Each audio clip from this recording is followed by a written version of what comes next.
Olá, minha gente! Chegamos a um dos principais episódios dessa temporada.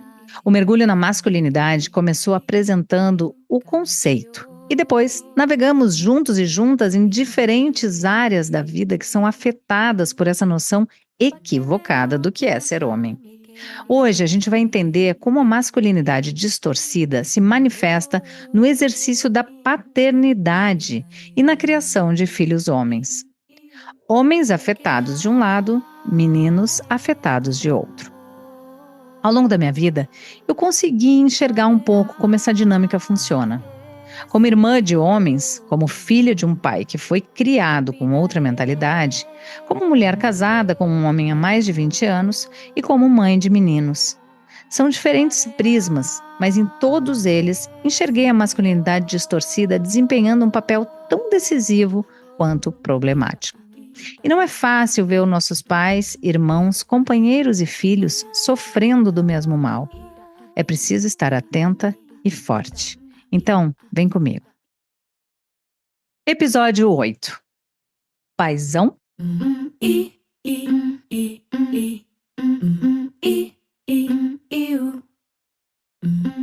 A minha criação foi bastante igualitária em relação aos meus irmãos. Sempre me senti respeitada.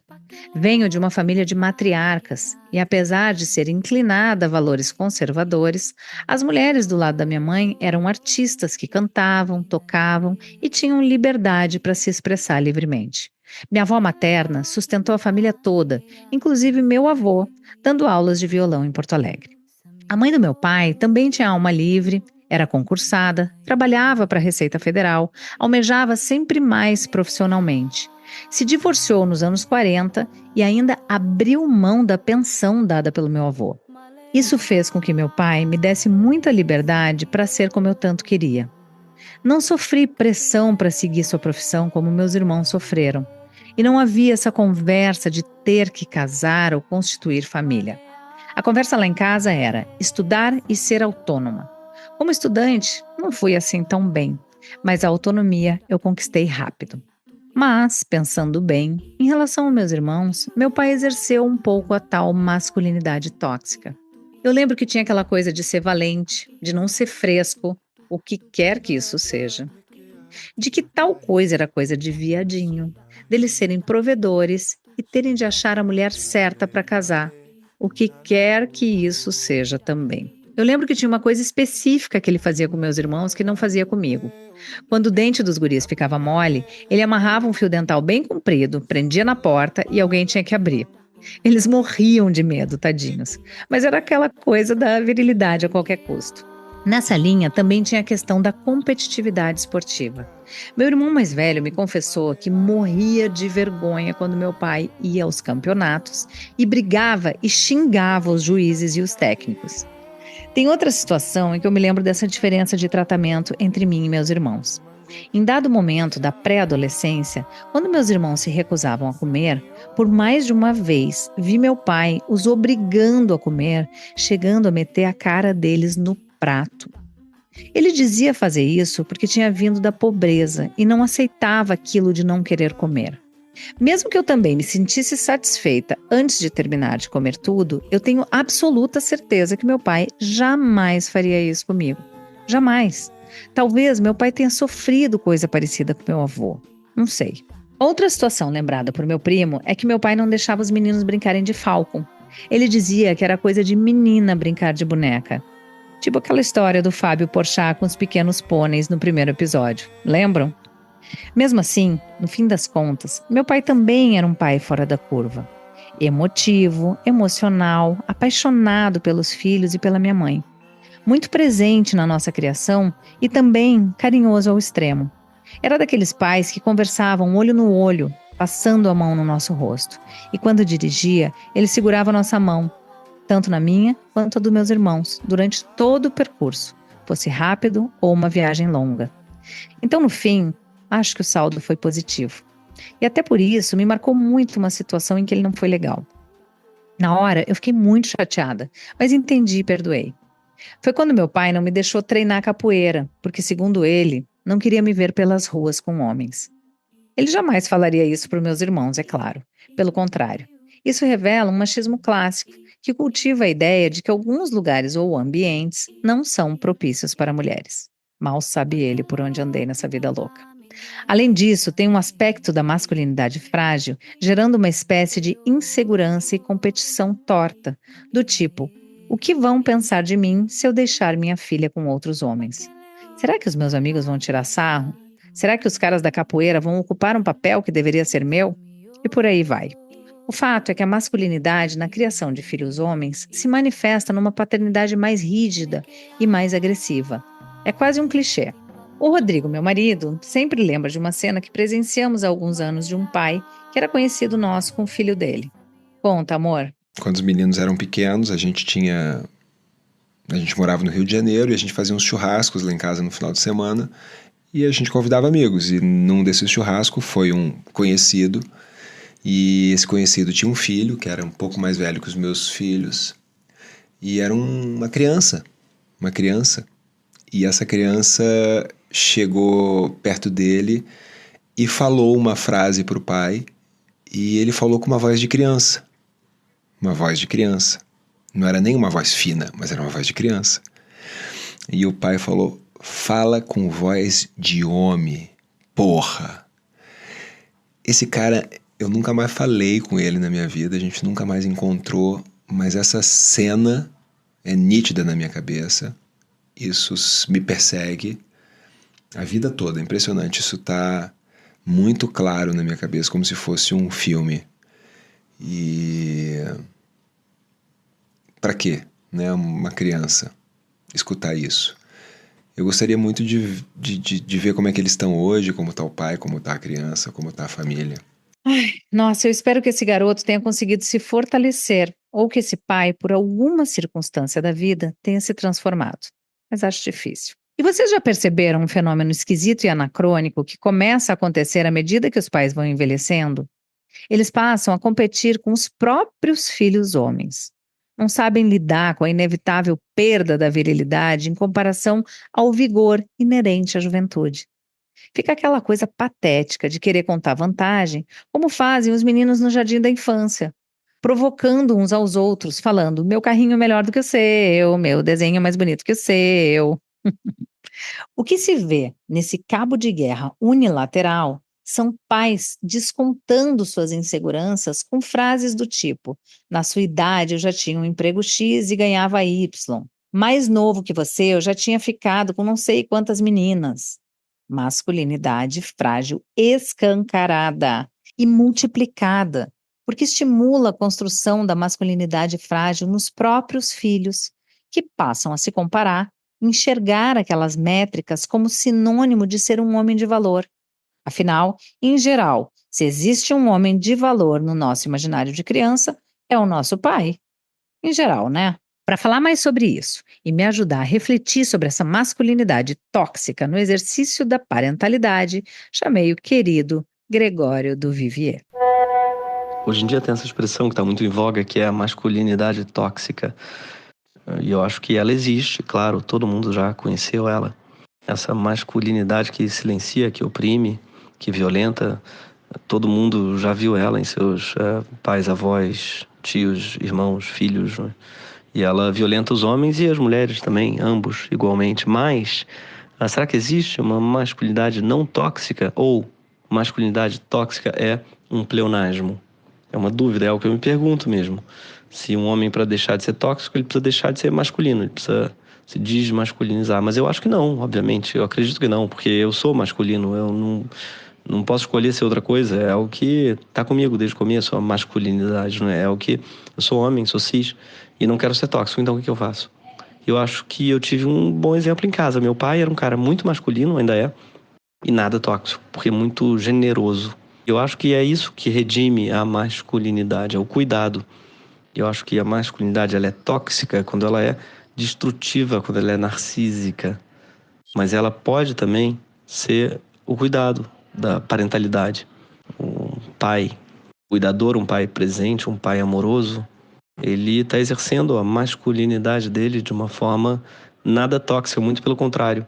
Então, eu acho que, para mim, pelo menos, onde eu acho que a redenção da masculinidade é o cuidado. A gente precisa aprender a cuidar, porque não nos foi ensinado. Nos foi ensinado a atropelar, a pisar, a bater.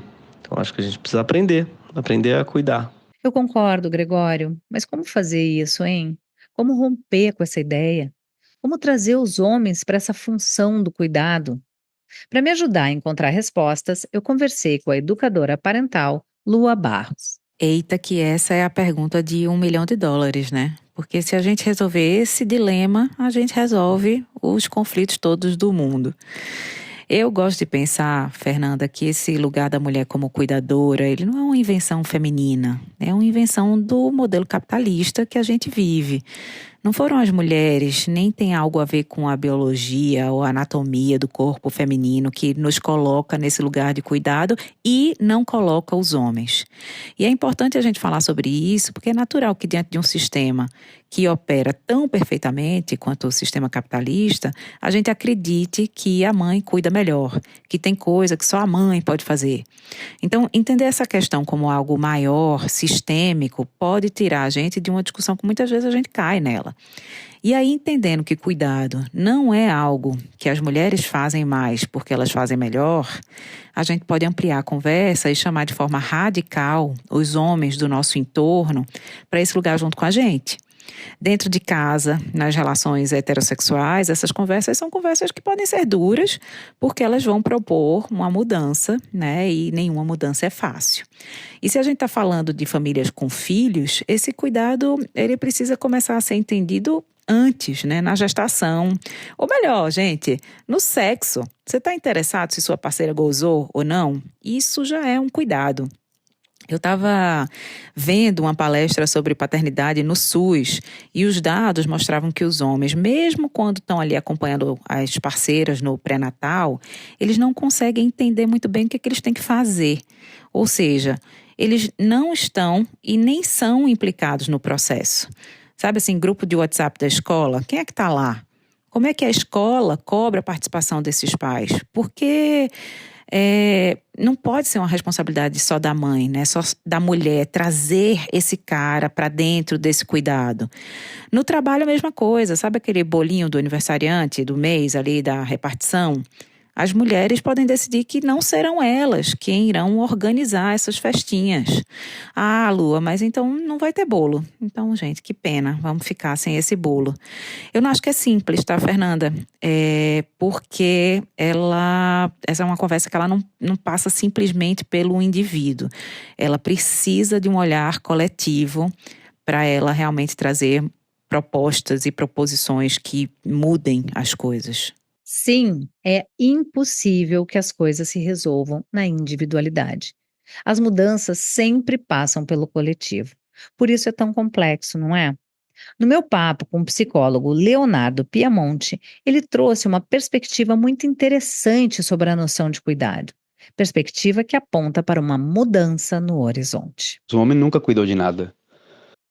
Os homens, quando a gente faz estudos comparativos com chimpanzés, com bonobos, com gorilas, enfim, com qualquer outro grupo, né, de humanos não ocidentalizados, culturas de cima, de baixo, não interessa. A cultura que a gente analisar, o cuidado está sempre na mão das mulheres. Isso sempre foi assim, isso é assim, e agora que vem a coisa interessante, é que isso pode mudar.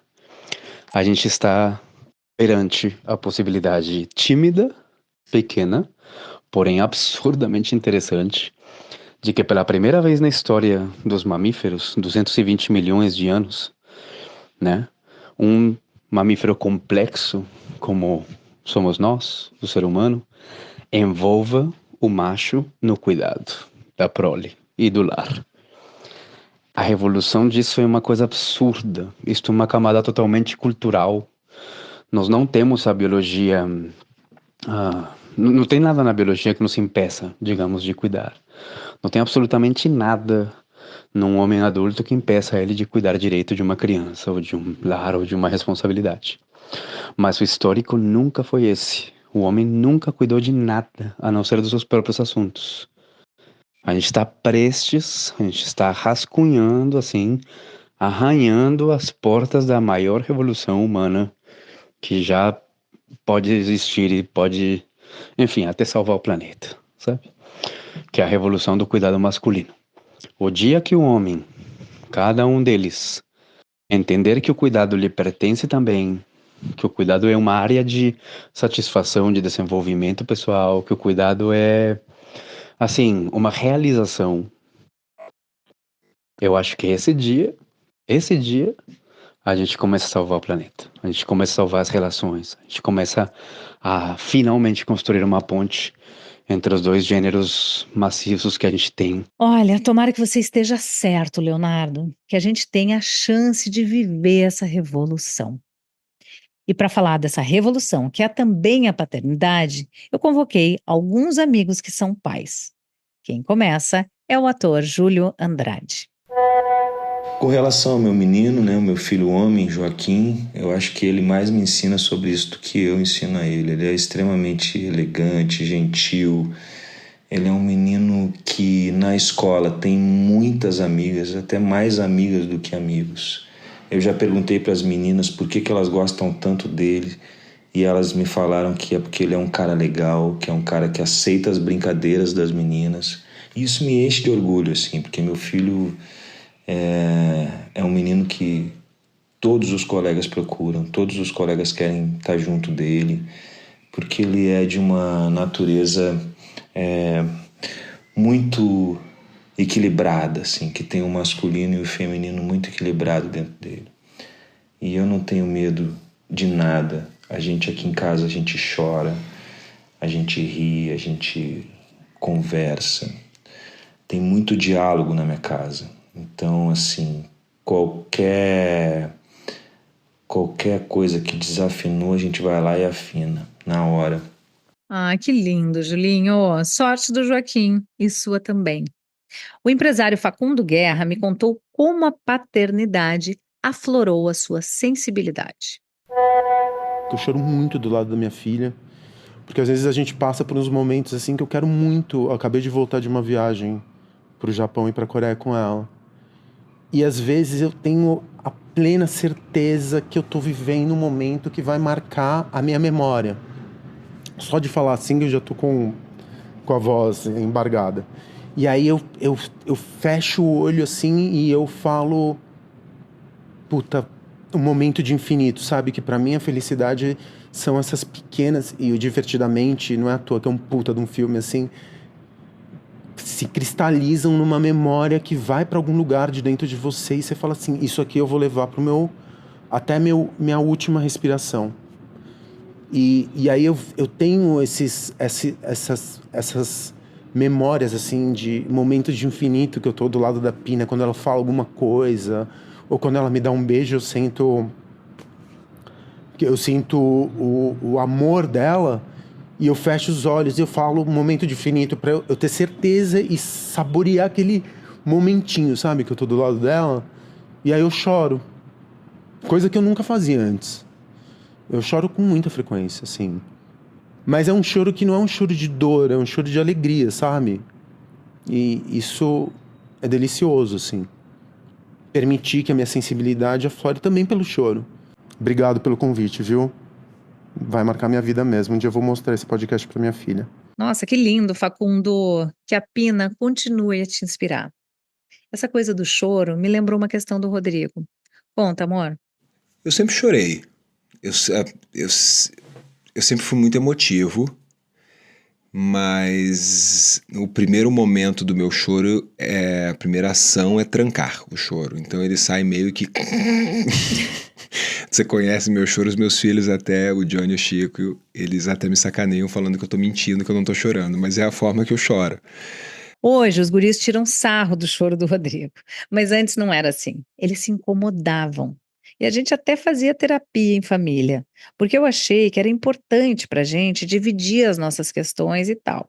E no fim, foi uma experiência bem legal. E na primeira sessão, nossos filhos levaram justamente a questão do choro do Rodrigo. Eles disseram que não gostavam do choro do pai, que ele chorava falso. Foi a primeira coisa que eles trouxeram para terapia, gente.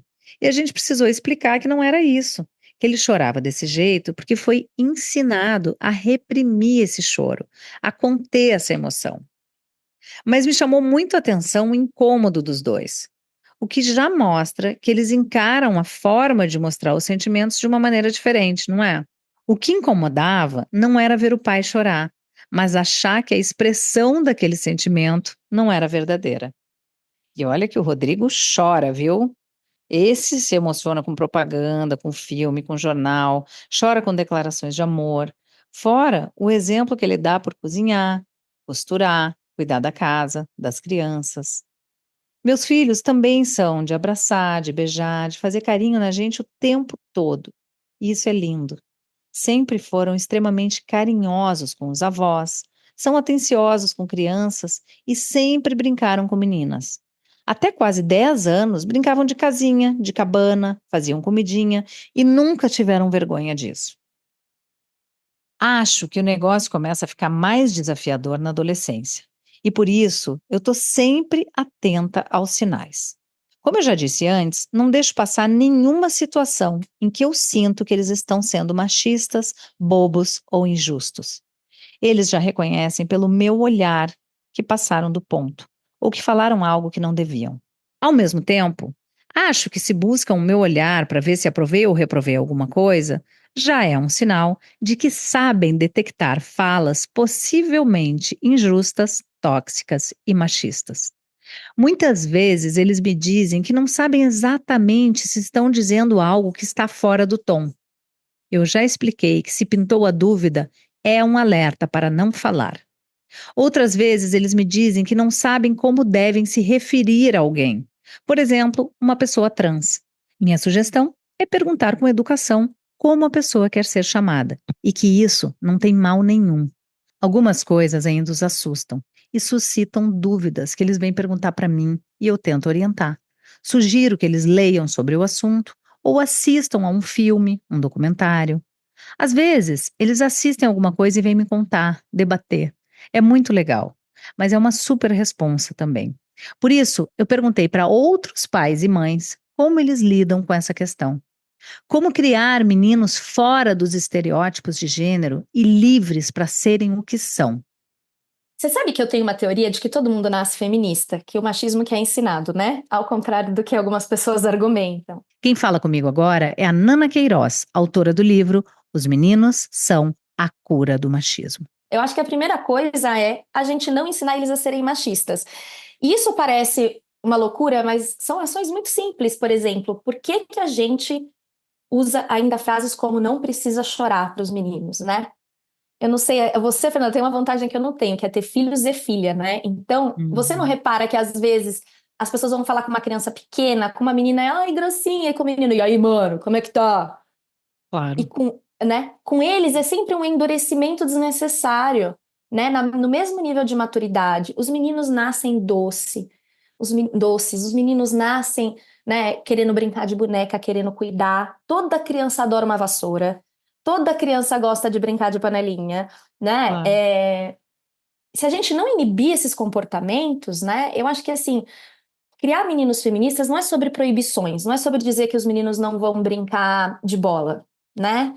É sobre liberdade, deixar que eles sejam livres para pensar mais quem eu sou e menos quem é um homem, né? Para eles se perguntarem mesmo o que significa ser homem e se perguntem mais o que significa ser eu, de forma legítima, de forma produtiva, de forma a ser uma contribuição boa na sociedade, né? E eu acho que um outro ponto importante nisso é cercar os meninos de bons exemplos, né?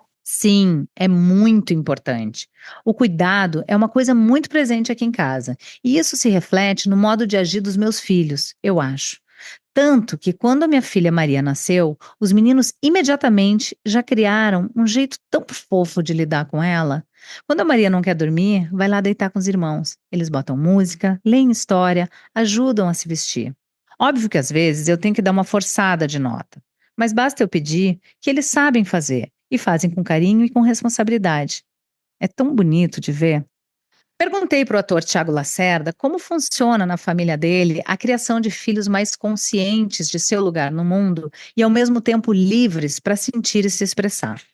Para ele, o assunto não pode esfriar dentro de casa. E o que vale é sempre conversar de maneira honesta com os 3 filhos, Gael, Cora e Pilar.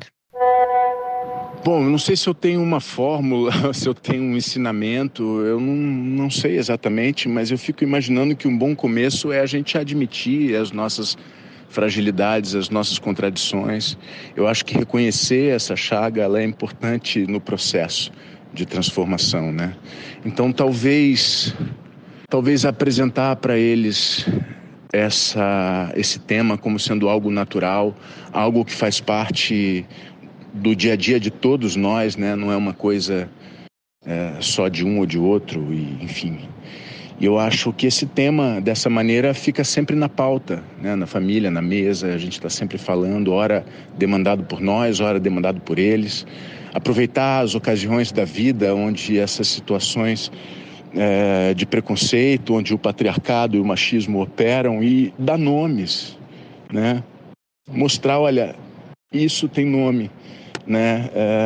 É assim que opera no dia a dia, e dessa maneira talvez a gente consiga manter o tema sempre fresco e trazer para a realidade, para o cotidiano, e talvez essa maneira de lidar acabe provocando essa percepção e ao mesmo tempo apontando um caminho dessa transformação urgente e tão importante. Tiago, a gente aponta caminhos e muitas vezes eles também nos ensinam por onde caminhar, não é? A atriz Tainá Miller também contou como tem sido a relação dela com o filho Martim. Eu acho que criar filho tem a ver com conexão, com presença. Presença não só física, né, mas de espírito também, de estar ali presente, de estar conectada, de estar atenta, de estar com uma escuta muito atenta, de oferecer suporte e sempre guiar essa educação, né, por uma perspectiva de ampliação de consciência, até da nossa própria, né? Tentar fazer melhor do que fizeram com a gente, melhor do que a gente é. Então, também entra muito essa vontade de melhorar, de ser uma pessoa melhor, para a gente passar, né, esse exemplo para os filhos. E o principal, eu acho que eu faria, independente do gênero, é isso, é ter um filho que goste da vida, que goste do que é vivo, que respeite as pessoas, as coisas, enfim, respeite o mundo, né, e queira estar nele, né? Queira estar nele, não queira escapar dele só com as telas, enfim, que queira ter uma vida presente também, mas para isso eu preciso ter presença ali para criar ele. Acho que é preciso ter sempre na mente que um exemplo é um grande professor. Não adianta a gente pedir que eles façam algo que nem mesmo a gente faz, não é? Acaba ficando incoerente e até injusto. Melhor que explicar é demonstrar. A jornalista Dânia Reis, assim como a Tainá, também tem um Martim em casa e ela conta como tem sido essa aventura de criar um guri. Como a gente faz para que esses meninos se sintam livres, né, para se sentir e se expressar? Reforçando o tempo inteiro que eles podem sentir e se expressar. Eu lembro muito de uma cena quando o Martim tinha uns 2 anos, ele se machucou, caiu, alguma coisa assim, e ele segurou o choro. Tem uma fase na vida, na verdade, que ele ficou muito segurando o choro. E a gente ficou sem entender nada, porque aqui em casa a gente chora. Aqui em casa a gente nunca falou uma frase como engula o choro. E quando a gente viu ali, ele sem querer chorar, eu pensei, meu Deus, o que é que tá acontecendo? Aí a certa altura a gente foi conversando e ele falou, não, porque menino não chora. Aí a gente pensou assim, caramba, todo esse trabalho que a gente tá fazendo parece que não tá adiantando de nada, porque como é que o menino vem com uma frase pronta dessa aos 2 anos de idade? E deve ter sido algo que ele ouviu na escola, o que também nos surpreendeu, porque ele estava numa escola muito livre, uma escola muito acolhedora, que tem tudo a ver com os nossos valores, com a nossa forma de criar. E aí eu fiquei pensando, por mais que dentro da nossa casa seja uma bolha e que a gente repita várias coisas e que a gente escolha uma escola que vai repetir isso também, a gente não vai escapar de uma sociedade inteira dizendo meninos não choram. Então esse dia foi muito simbólico para mim e foi muito forte. E a gente começou a falar muito, tipo, menino chora, todo mundo chora. É importante a gente se expressar, a gente sente muitas emoções. As mamães choram e tá tudo bem chorar. Quando a gente chora, a gente tá colocando pra fora, a gente tá conseguindo lidar muito melhor com o que quer que seja que esteja acontecendo. E a gente ficou reforçando muito isso. Ele chora hoje em dia, mas sabe que eu acho que ele não chora super aquele choro chorado assim? E eu sinto que tem um pouco dessa influência externa, de que desde muito cedo, ele está agora com 3 anos e meio, meninos são colocados em caixinhas. Isso é muito triste, porque a gente sabe o quanto isso mais para frente pode ser prejudicial. Então, da nossa parte aqui, eu acho que cada vez mais a gente vai reforçar esse lugar de que todas as emoções são possíveis e que a gente passa por elas e que quanto mais a gente falar sobre elas, entender como elas nos atravessam, mais a gente consegue ter uma vida melhor, um dia a dia melhor.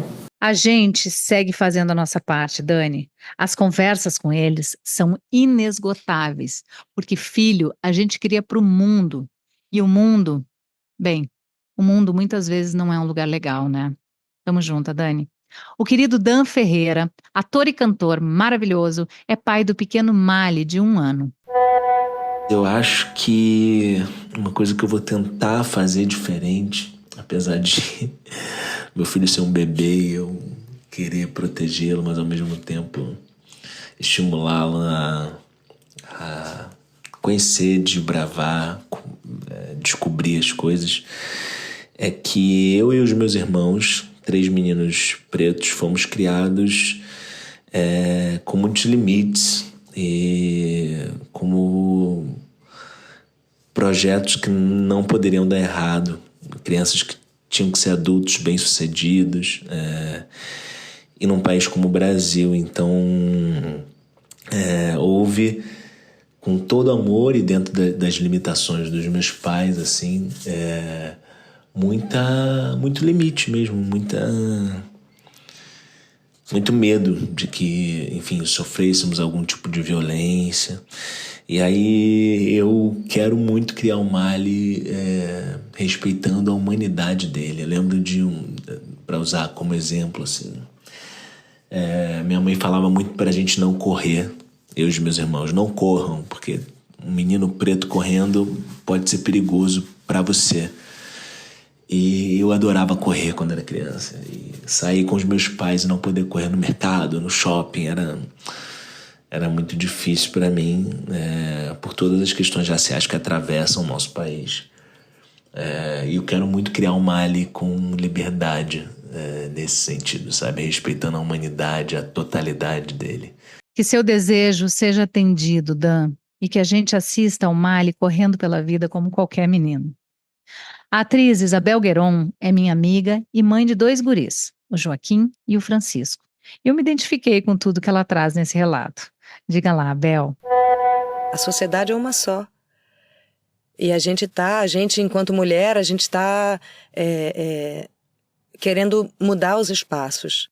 E os homens também precisam se rearrumar nessa movimentação. E a gente não tem como fazer isso sem educar os meninos. Né? Os homens estão se reeducando, né? As mulheres também estão se reeducando. E aí a gente educa os garotos de forma diferente, assim, em relação ao comportamento com as meninas, em relação à liberdade que eles têm que ter de chorar e de demonstrar fragilidade, né? O respeito igualitário entre o pai e a mãe, sabe? A gente não pode ter uma casa hierárquica. Se a gente quer que os nossos garotos tenham uma relação horizontal, né? Nos relacionamentos que eles vão ter com as mulheres, tanto o relacionamento afetivo quanto nos seus trabalhos futuros e com as amigas da escola, enfim. Por exemplo, eu nunca falei assim, vou falar para o seu pai Se o seu pai souber disso, ele vai ficar chateado, como quem confere uma autoridade maior ao homem, né, do que a mulher. E isso era uma coisa muito comum da gente ouvir quando a gente era criança.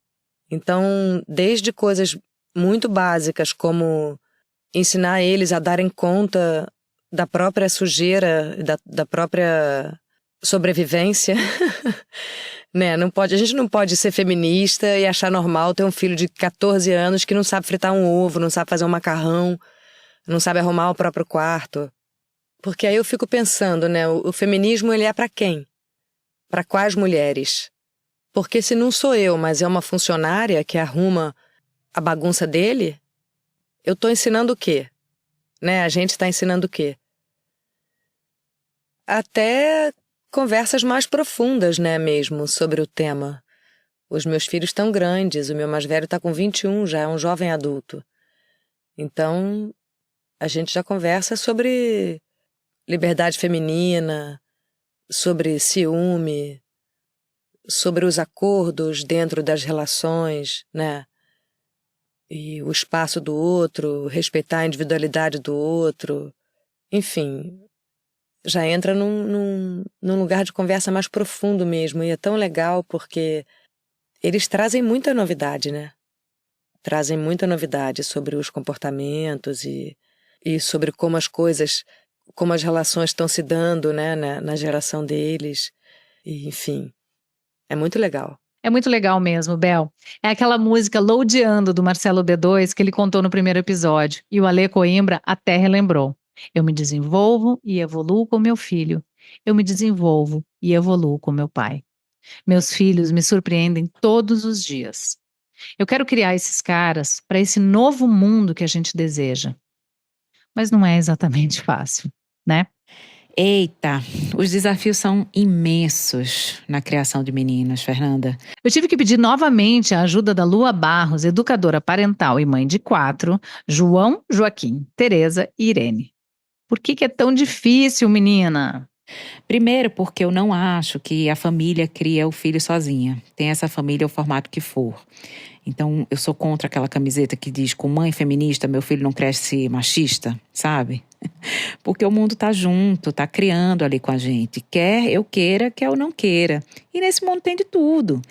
Tem a escola, tem a vizinhança, tem a internet, tem o país, tem os políticos, tem os outros familiares. E acreditar que tudo cabe ou é responsabilidade da família nuclear apenas, não é justo e sobrecarrega quem? A mãe. Né? Então, eu acho que esse é um desafio, entender que o mundo vai estar junto e que não adianta eu querer controlar esse mundo. Tá, Lua, mas o que adianta? Bom, na minha opinião, quando a gente está falando sobre criar meninos nesse contexto, né, de masculinidade tóxica, para mim o que adianta é uma relação muito aberta, baseada e estruturada a partir do diálogo, que às vezes vai ser duro, vai ser difícil. Eu acho também que adianta sustentar, né, com esses meninos uma coisa que é dura para nós mães, assim, eles vão fazer cagadas, eles vão dar umas vaciladas, porque está todo mundo tentando entender esses novos contornos que as mulheres estão trazendo como sendo importantes, né? E essa família precisa conseguir olhar com firmeza e amorosidade para esses erros e redirecionar junto com esses garotos. Esse é um convite super delicado porque nós temos expectativas que os nossos filhos serão sempre alecrins dourados, né? E isso não é real, porque nós também não somos, nós também estamos aprendendo a estabelecer limites seguros. Eu acho que ao criar meninos, a gente vai ter que falar sobre pornografia, abuso, consentimento, coisa que antes não estavam dentro da função familiar, né? Você aprendia na rua, com os amigos, com as revistas. Mas hoje, deixar que essa conversa sobre o que é ser um cara bacana, um cara legal, fique sob responsabilidade dos outros, é um perigo. E a gente segue evitando esses papos, segue sem acreditar na potência do diálogo, porque não é simples. Porque a gente tem dúvidas legítimas, por exemplo, sobre o que está no campo do privado, né, e o que pode ser partilhado com os pais. Por fim, Fernanda, eu acho que a gente vai seguir cometendo erros, né, porque o espaço da parentalidade é sobre o erro. E o que nos resta é ficar atentos para recuperar o que precisa ser recuperado, entender que a gente está falando de uma transformação cultural que vai precisar de muitos movimentos de reflexão, de conexão, e a gente vai precisar estar disponível para tudo isso. Faz sentido para você? Faz muito sentido, Lua. Eu sempre aprendo muito com você. Obrigada. E gostei disso. O espaço da parentalidade é sobre o erro. Porque a gente tem um medo tão grande de errar, de falhar, de não ter resposta. Como se a partir do momento em que o filho nasce, a gente se tornasse infalível. Mas isso é uma loucura. E talvez seja justamente o contrário. Quando um filho nasce, a gente tem que aprender e reaprender tanta coisa o tempo todo. E o erro é inevitável nesse processo. Eu vou errar e eles também vão errar. Errar e errar. Até um dia acertar. Tá tudo certo. Basta estarmos atentas para tentar corrigir numa próxima. Enfim, eu adorei ouvir todos esses relatos. Foram reflexões importantes e que desenharam caminhos ótimos para a gente seguir. É um processo constante, vigilante e sem fim. Porque nossos filhos, nossos pais, nossos companheiros têm na masculinidade uma inimiga em comum. Cabe a nós nos apresentarmos como uma aliada nessa luta constante que envolve desconstrução, sensibilidade, escuta e diálogo. Eu sou mais a gente, e vocês. Por isso, no próximo episódio eu vou trazer uma bibliografia emocional. O que é isso? Uma lista de materiais entre filmes, documentários, livros e autores e autoras para revisitar sempre que se sentirem confusos ou com dúvidas. É um aprendizado constante e quanto mais repertório a gente tiver para falar sobre o tema, mais vamos ajudar os homens que amamos. E os que não amamos também. Afinal, todos eles precisam de ajuda. Só não sabem ainda. Fechou? Então, até semana que vem. Zen Vergonha.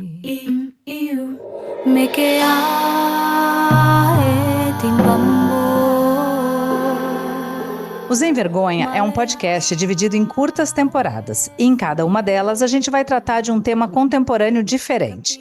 O assunto da vez é homem pausa. E eu criei esse termo para provocar a reflexão de que não existe uma única maneira de ser homem. E você segue comigo pelos próximos episódios. Até lá! Ficha técnica. Criação, Fernanda Lima. Roteiro, Fernanda Lima e Luca Bopp. Coordenação de roteiro, Bruna Bopp. Coordenação geral, Mel Mesquita. Assistência, Meire Beck. Produção, Bruno Porto e Raquel Alves. Música original, Lena Barrulli. Edição e sonorização, Igor Amorim.